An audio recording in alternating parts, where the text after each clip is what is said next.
Yo, yo, yo, yo. What's up and Good. welcome, everybody. We back with another episode. Fantasy headlines today.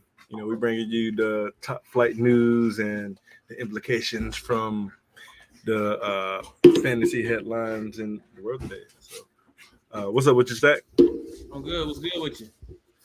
Oh, man, pretty good, man. Pretty good, man. Can't complain, dude. Dogs back here in the background fighting. Hey, come down. All right, man. A lot of news dropped today, man.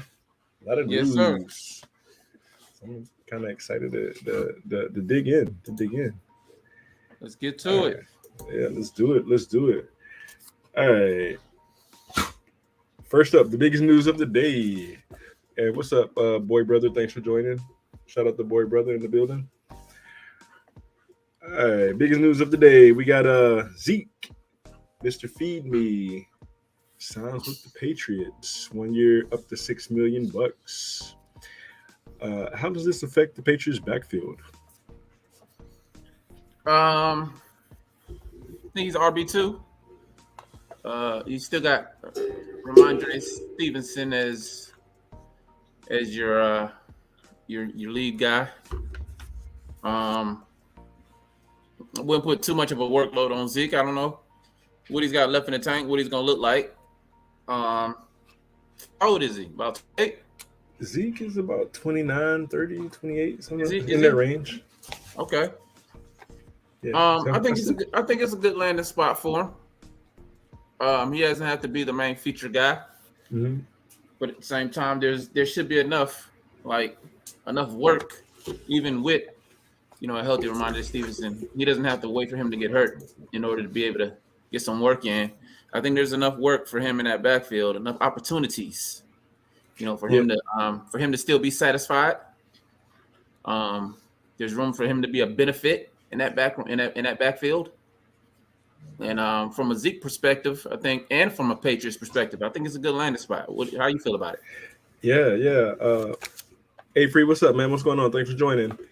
Uh, yeah, I like the landing spot, man. He's clearly Belichick wasn't happy with what they got going on, with Pierre Jacksons and the Kevin Harrises of the world, Yeah, in the the backfield. the other guys of the world. Yeah. So I definitely feel like, and I think that Zeke is probably going to be the goal line back, man. I was thinking that too. Yeah. I was thinking that goal line, short yardage. Yeah, that's like his role now. I don't think he like the last couple years his like yards per carry have like steady declined. I'm Right. not saying that he'll like excel in that role as the goal line back, but like that's I feel like the short yardage role is gonna extend his career. Maybe this year, it might play in the next year. We'll see how he does. But overall, I like it.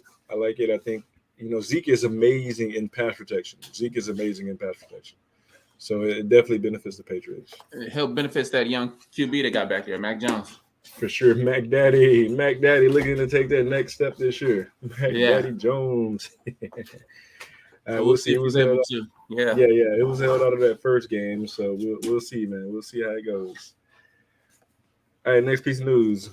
Kendre Miller, running back for the New Orleans Saints, super rookie. That probably has the highest expectations out of all the rookies. He suffered a knee sprain during yesterday's game. He has the highest. You think he has the highest expectations of all the rookie running Oh, backs? for sure. Oh, outside of Or Bijan. Outside of Bijan. I okay. I totally was forgot about Bijan. okay. Okay. Totally forgot about him. Yeah, but he's got like the second highest expectation out of everybody. Okay. And More so than Gibbs too. we know what Gibbs is gonna do. He's gonna play the lightning to David Johnson's or David Montgomery's thunder. He's gonna catch a few passes, break a few long runs. But Kendre Miller is like the mysterious one.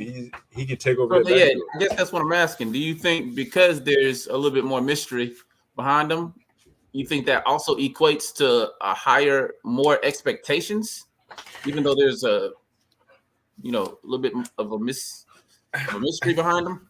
Yeah, I think before the injury, like everybody was expecting him. Like everybody's expecting Kamara to be suspended. You know, Kamara got the 3 games, Right. and with Miller, like he wasn't necessarily a superstar in college, but he had like good measurables, and you know I think his YPC yards per carry was like 4.9, 5.3, something in that range. In that range, it was pretty high. So going into that situation, we know the Saints like to run the ball, right? They like to feature the running back. Yeah. And being Jamal Williams, he's not really a lead ball carrier. You know what I'm saying? He's a great second fiddle, but he's not like a lead guy. You know, he led the league in touchdowns last year, yes, but that was like you can write that off as fluke, man. That was a fluke. He'll never come close to matching that again.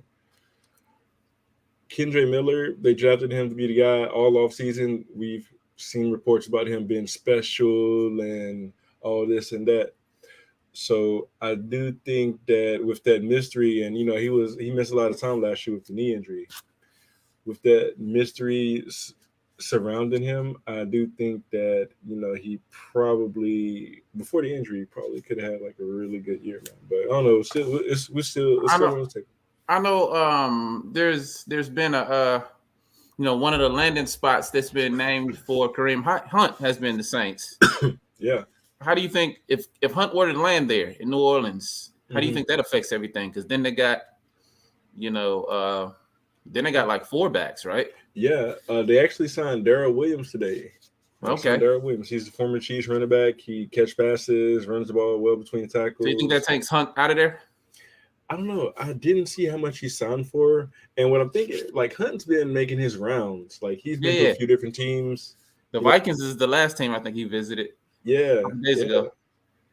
So I'm thinking it remains to be seen. Like, is his asking price too high? You know, like what is it? You know, like these teams aren't signing him. So he'd be a great fit in Minnesota. He'd be a good fit in. I can't say New Orleans because they got him and Kamara basically the same. You know, Hunt might be a little better between the tackles, but Kamara they both catch passes well. So yeah, I do like him, Kareem Hunt ending up in Minnesota. You know, even though they got the young guys that they've been kind of talking up. This is just speaking hypothetically speaking. Let's say Hunt were to land in New Orleans, so they could end up with Hunt, Jamal, Keandre, Kamara, and who am I missing? Darrell Williams. Yeah. That would be crazy. Yeah, it's too much, man. Too much. Yeah, too much. Yeah, but I like Hunt in the with the Vikings potentially. Yeah. I think he'd be a good fit with them, man. I think he'd be a good fit with them. All right. Next piece of news we got today: Terrace Marshall, wide receiver for the Carolina Panthers, was carted off in practice. Okay. Albeit he was, riding shotgun in the front. Yeah. It's pretty important piece of news because he was battling with Ricky Jonathan Mingo for the third receiver spot. Yeah. How do you feel about that? I know you're a Panthers guy. So I like Marshall. Like by all accounts, like he was really like coming on this year. You know, he was expected to actually be the number 1 guy before they signed Thielen and Chark. But with that being said, Mingo has been like lights out, man. I went to Panthers, their training camp, and they had Fan Fest, and my man, he stood out. He's a big freak, big fast freak. He's got the tools. I mean, he's got the demeanor. He's got the swag. Man, I like Mingo, man. Like this is only 30 going to push him up the draft boards for real. You like Mingo winning that as that third receiver? I think he was going to win it either way, man, because he's a freak, man. He's a freak. Like, he's basically AJ Green. I mean, not AJ Green, naming the colors. AJ Brown. Yeah. He's basically AJ Brown light. AJ Brown light. So I do like Mingo. Oh, what's up, Bob? Bob jumping in. What's up? What's good, Bob? What's up with y'all? We're just getting into it a little bit. Yeah, we're just talking about you, Jonathan Mingo, man. Terrace Marshall got carted off today, and I was saying Mingo, like he was battling Marshall for that number 3 role, and we actually went to Fan Fest together, man. And Mingo, he's got it, man. Like he could end up as the number 1 receiver this year for the Panthers. Yeah, Marshall. This is Marshall's third year, right? Yeah, yeah. Because he came in with T-Law. Yeah. Okay. He hadn't done too much speak up to this point, has he? Nah, he closed last year on a decent note. With a little momentum, but overall, he hasn't really done anything. Yeah. So you think like I know you said he was expected to potentially be a number one guy before they signed the couple extra guys that they signed in Shark and Thielen, and before Mingo, before his ascension after being drafted. Yeah. You think there's still something there with Marshall? I like Marshall. I feel like Enough to be a number one guy somewhere, even if it's God. not with Carolina. Oh God, no, he doesn't have number one receiver traits. He doesn't have number one receiver traits. His skill set leaves a lot to be desired. He's going to run out and catch the ball. He's not going to dominate. Like, he's not going to win in coverage consistently. You know what I'm saying? He might catch a couple passes on people, but he's not going to do it consistently. Gotcha. Yeah. But I do like him, man. He's a fine wide receiver 3. Yeah.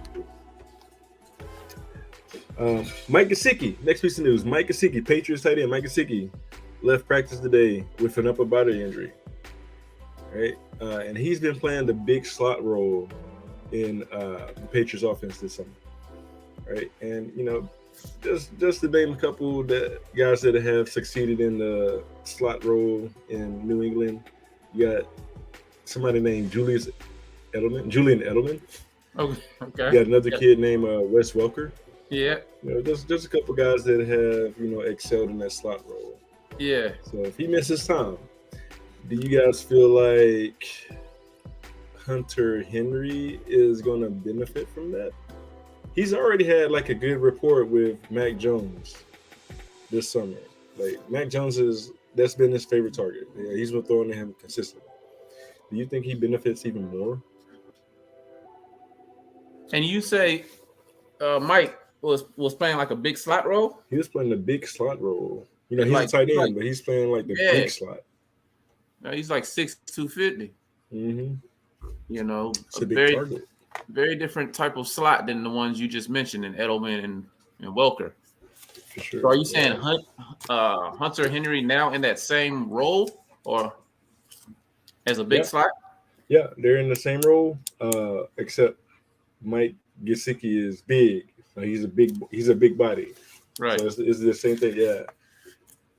I mean, Henry is a big guy too, right? He's a big guy. He's like the inline tight end, the pass catcher, if you will. Okay. All right. So your question again was what? Do you feel like that's only going to continue to benefit Hunter Henry with Mike Gesicki missing time? Yeah. Or who do you think is the beneficiary of that? I think you got to go with Henry.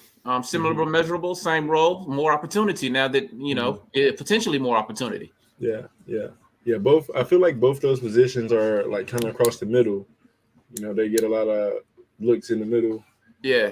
So it's definitely. I feel like it's definitely going to benefit Hunter Henry more. Because with Mac Jones, with Mac Jones being a young QB, it's still a security blanket type of role for him. Big guy like that coming across the middle. Yeah. Somebody he can look to. Somebody he can look to often.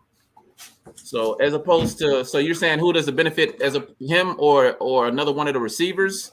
Probably that same guy. That same role. Hunter Henry.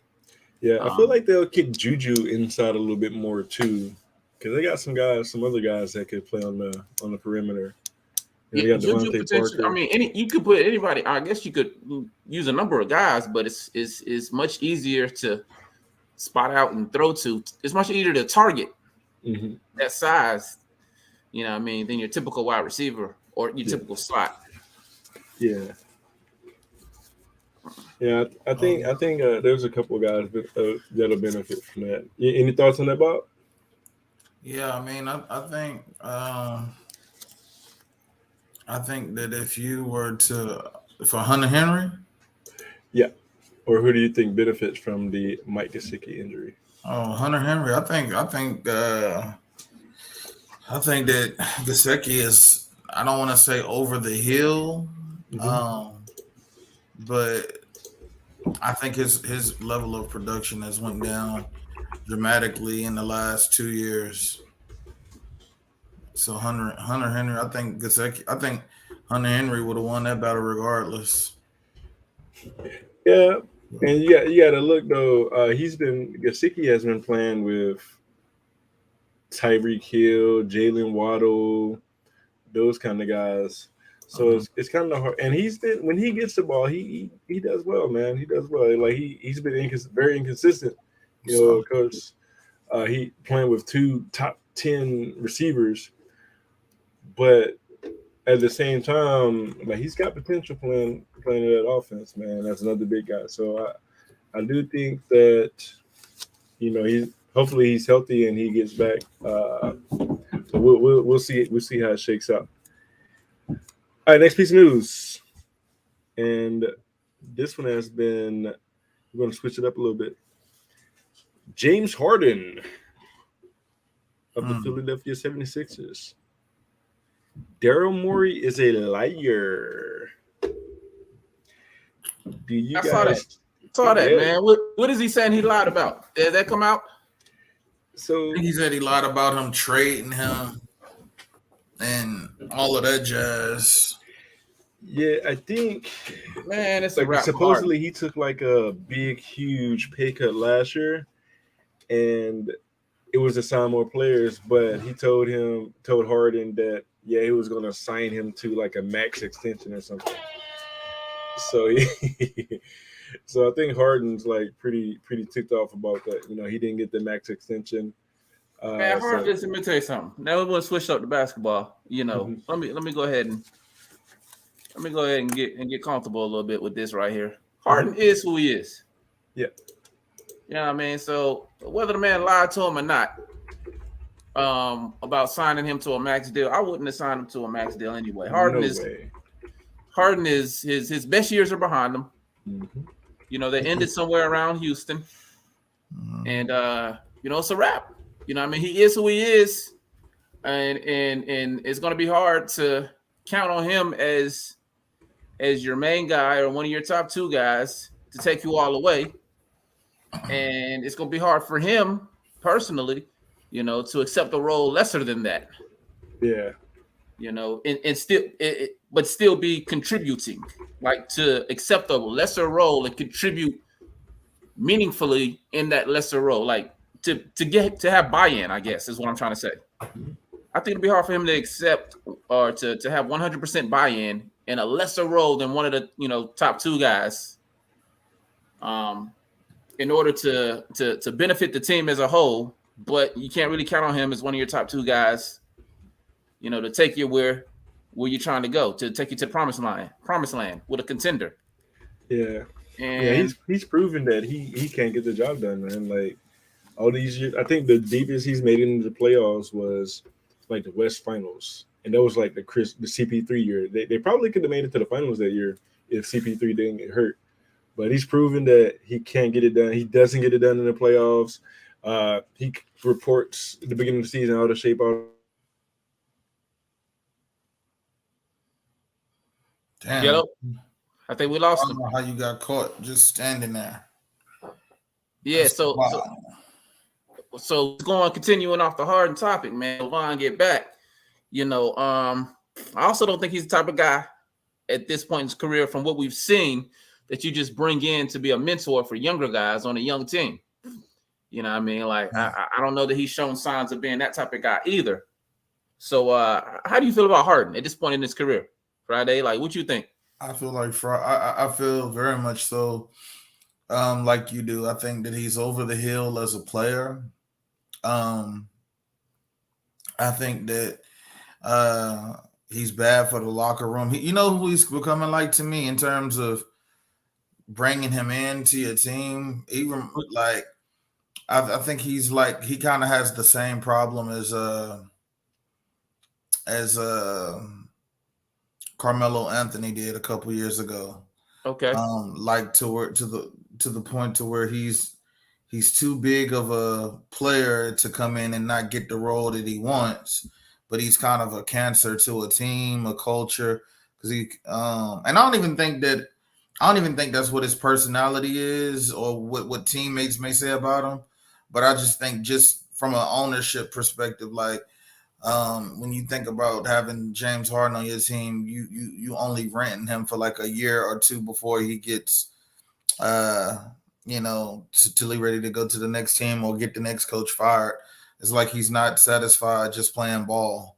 And he's never won anything. Like, so he's never been a motivated player. He comes in overweight year after year. I just don't,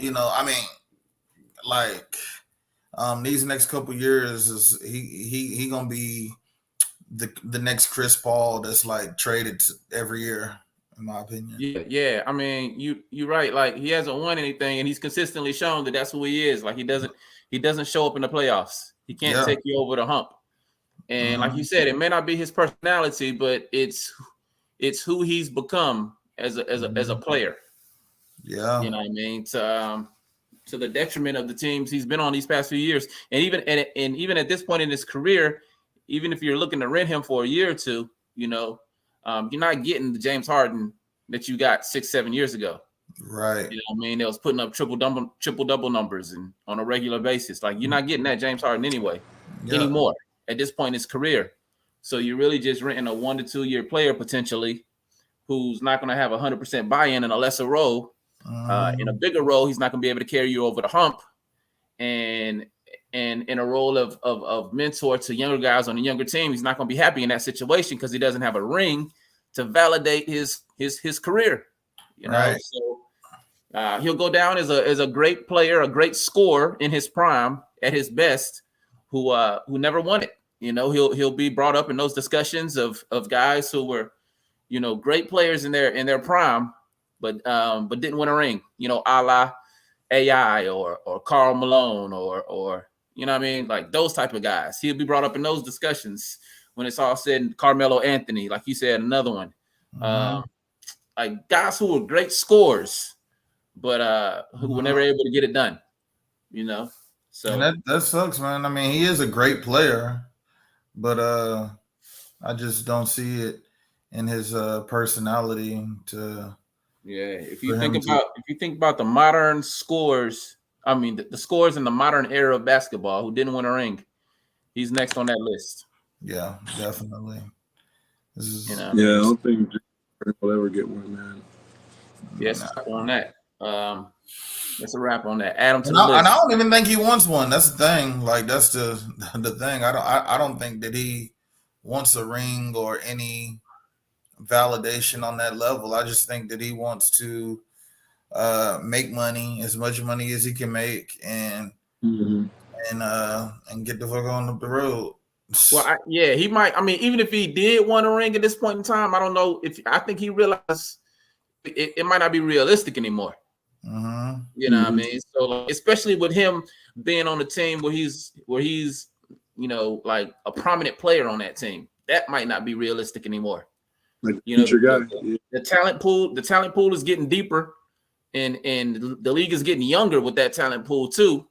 So he's got to overcome a lot. He's overcome these guys getting into the league, coming into the league much more league ready or league ready at a younger age.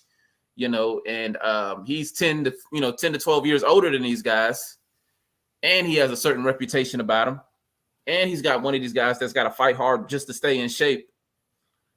So he's got a lot working against him. So at this point, it's just adding to his individual legacy. That's the only thing he can hope to do.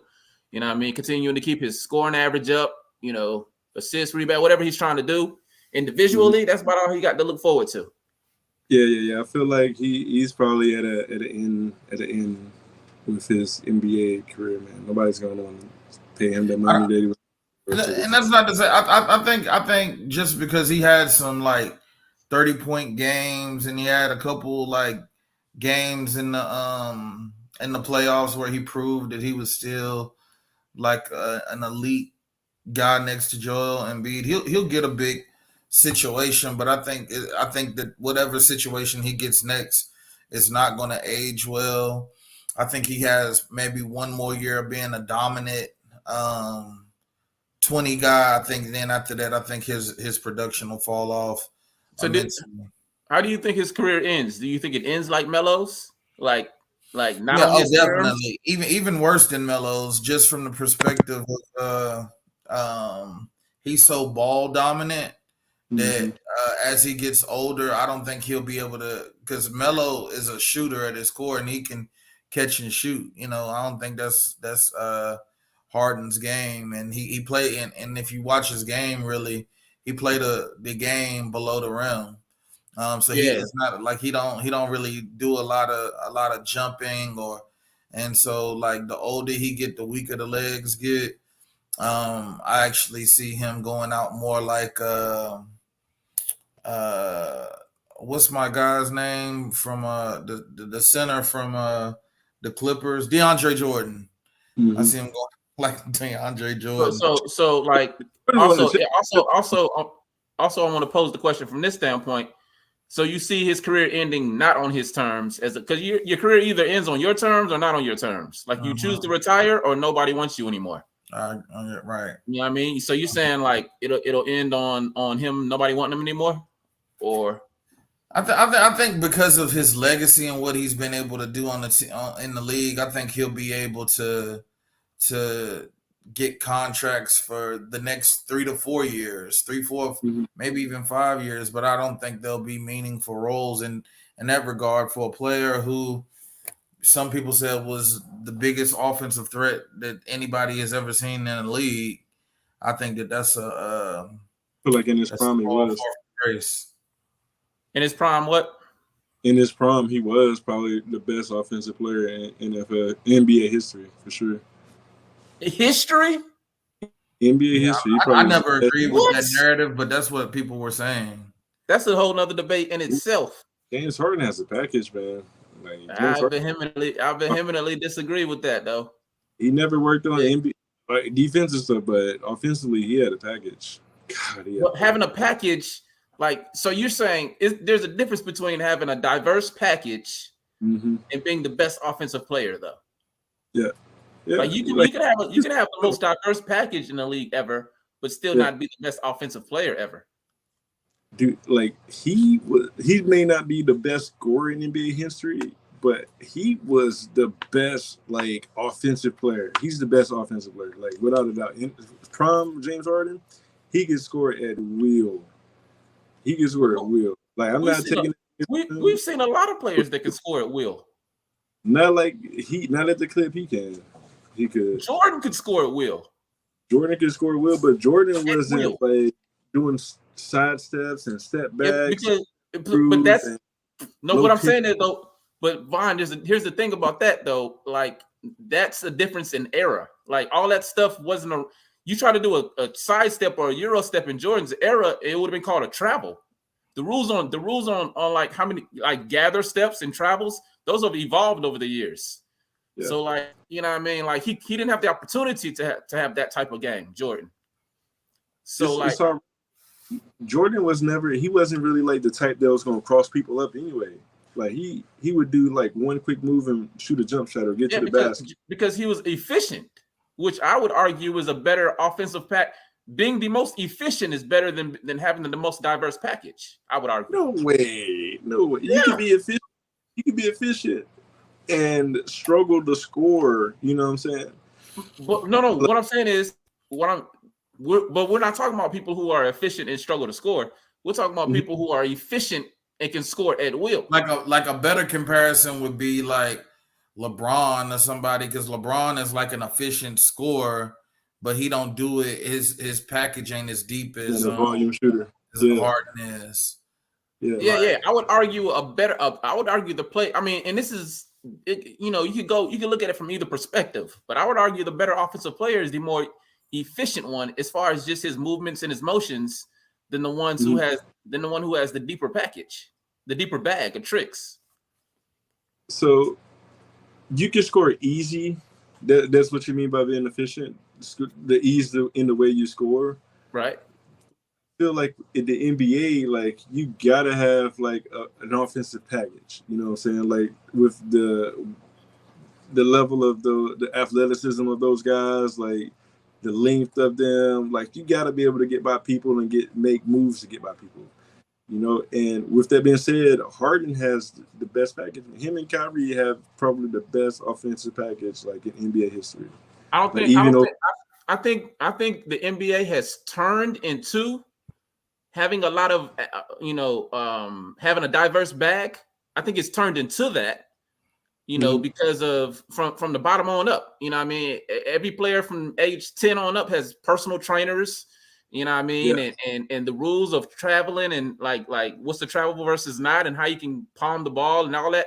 Like all that has evolved over time. But I don't necessarily think that you have to be able to do all that to score. You know what I mean? Like in nowadays NBA, like I think you can still have any fit. Like for example, like big fundamentals, Tim Duncan. I think he could be just as effective now as he was back when he played with only the package he had. for sure, for sure. A better example would be Klay Thompson, you know, scoring 60 points with 11 dribbles. Yeah, there we go. I think that's still possible.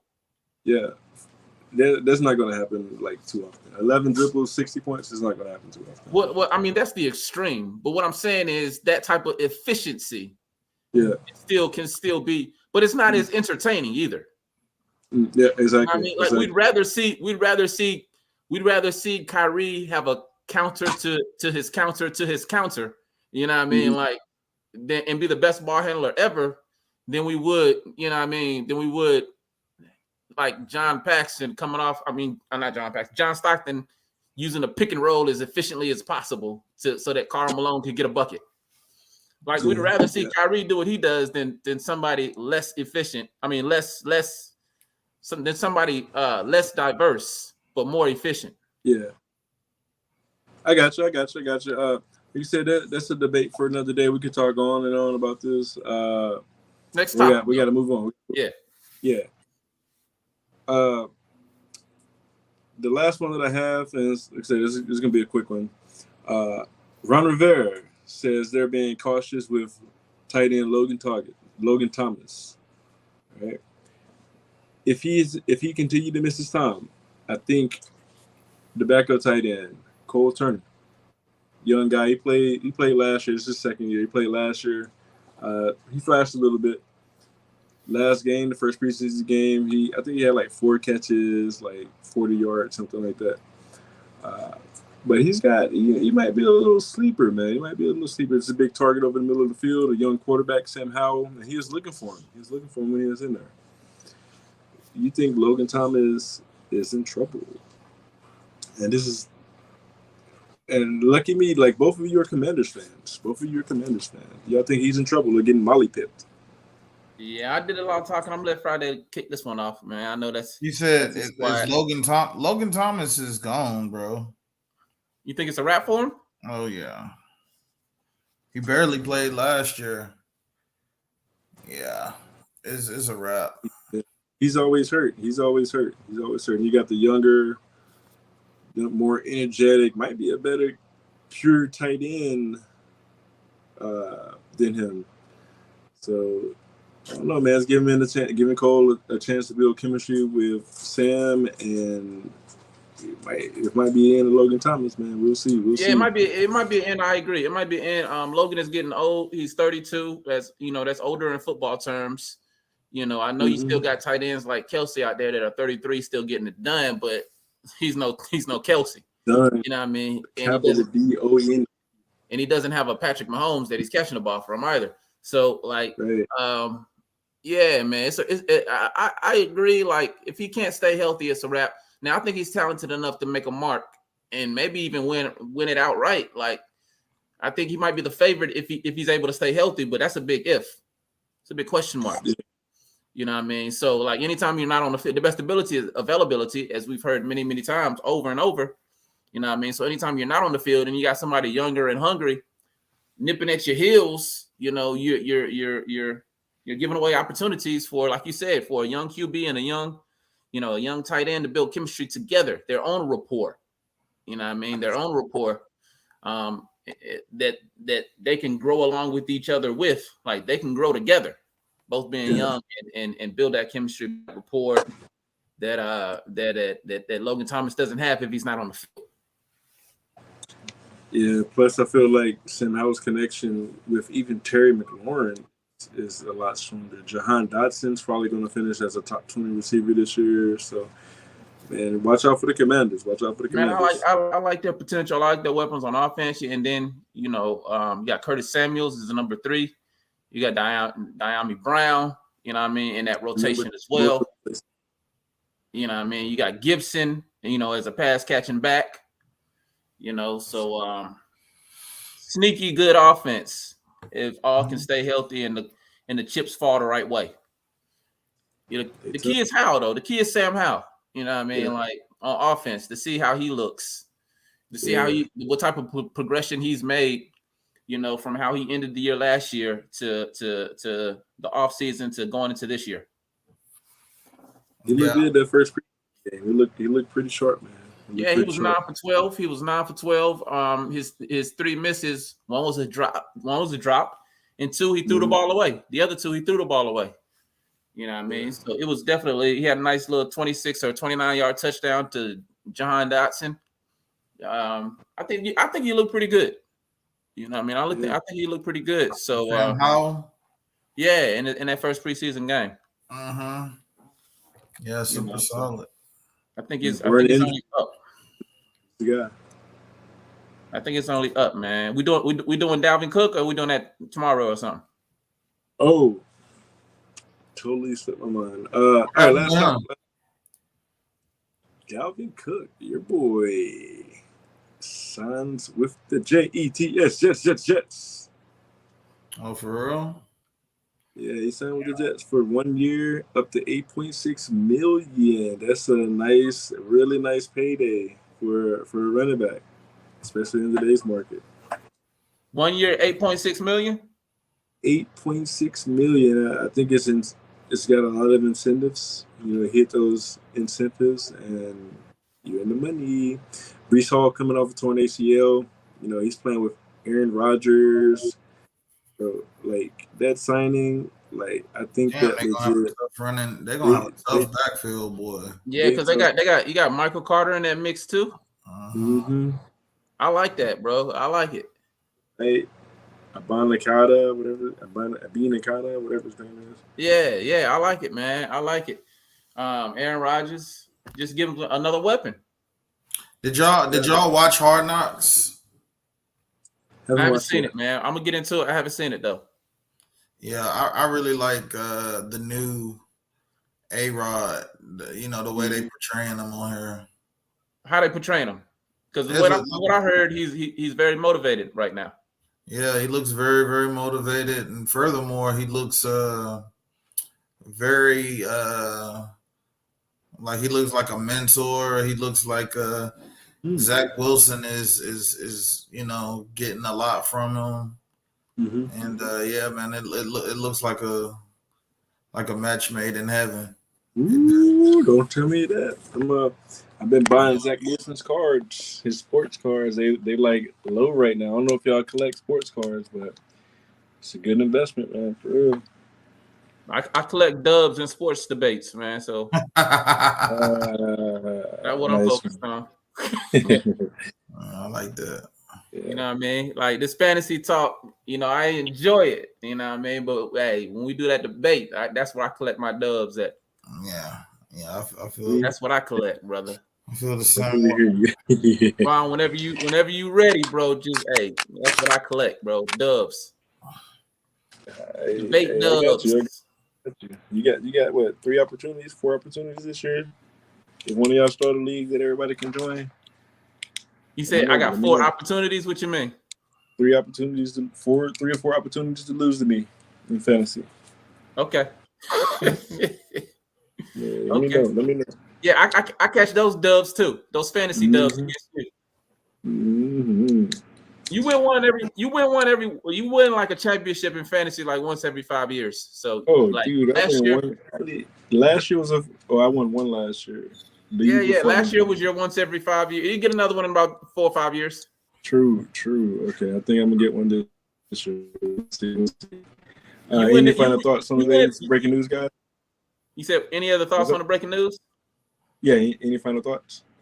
On the breaking news. Nah, Oh, did y'all talk about Zeke? Yeah, we talked about that. We led off with Zeke. You go ahead and give your thoughts on that real quick, I guess. I think he's went into. I think the Patriots about to go back into football like purgatory for the next 10 years. So he'll probably retire after next year. Good news for them, though. I guess not significant. Yeah. It's crazy to say that he's like the short. Zeke Elliott is the short yardage guy, but I don't know, man. He might surprise some people this year. He might surprise people this year, man. We'll see. All right. Well, thanks everybody for joining. If y'all have anything else, then we can go ahead and call it and be right back at it tomorrow. Yes, sir. All right. All right. Appreciate you guys joining. Peace.